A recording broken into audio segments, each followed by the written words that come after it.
IEBC's nerve center, if you like, the National Talent Center, as those results continue to come in. And I'm still here with Elisha Ongoya, who's an advocate of the High Court, and he continues to help us break down the law and understand the legalese around devolved government and really the new constitutional dispensation that we're in. We're receiving your questions on Twitter, on social media, at Anki Guta, at KTN Kenya, and we'll be getting to them.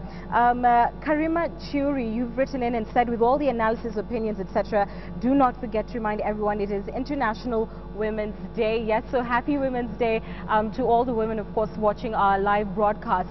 But you know, this day comes against the backdrop of serious challenges that Kenyan women are finding in active politics, despite the fact that we are making gains as far as the constitution is concerned with the gender quota in it.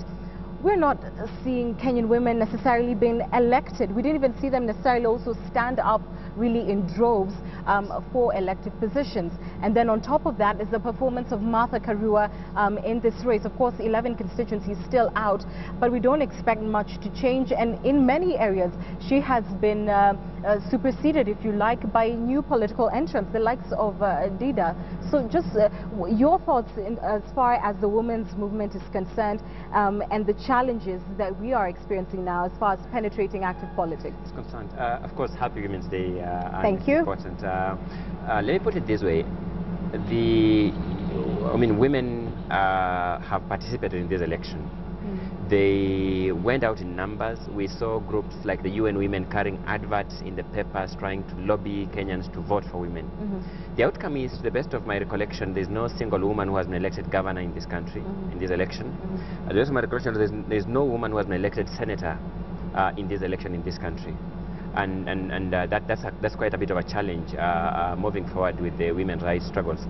But the women's rights struggles, by their nature, have a long history that must be appreciated. We have made a bit of strides. Where are these strides? The strides that we have made are in the normative framework.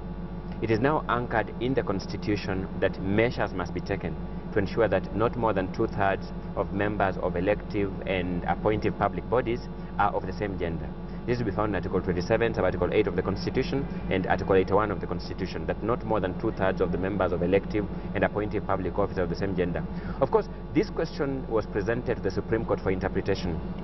And the question then was, what do we do if the parliament that results from this election does not meet the threshold of the not more than 2/3 gender quota?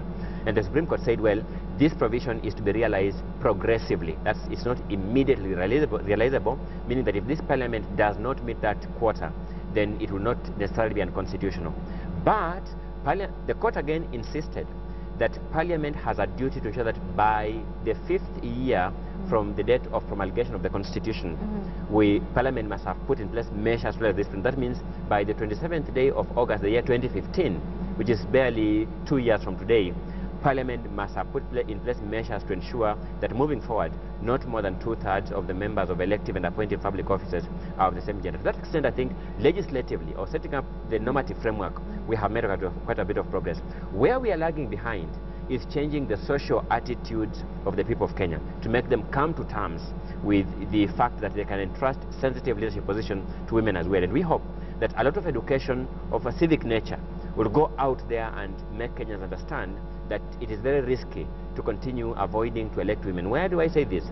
If you look at the provisions in relation to the county assembly representatives, the requirement is that after this election, we'll have to nominate such number of women in every county as to ensure that the composition is such that not more than 2/3 are of the same gender.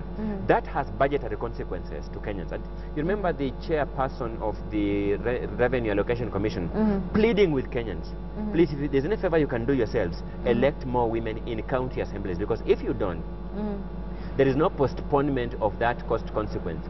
We'll have to immediately undertake the process of nominating more women to bring their quota to at least 1/3 in every county assembly. And that has cost consequences to the taxpayer. Money that would have otherwise gone to a realization of the development, tangible development, will now go into realizing the gender quota in county assemblies, which is a price Kenyans have to pay until they change their social attitudes to ensure that they can now begin actively electing so women. Don't elect women, you're going to keep spending more and more money, tax as it were, yes. money at it.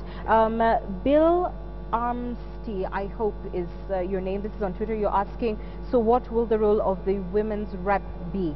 Is she for the women's side only?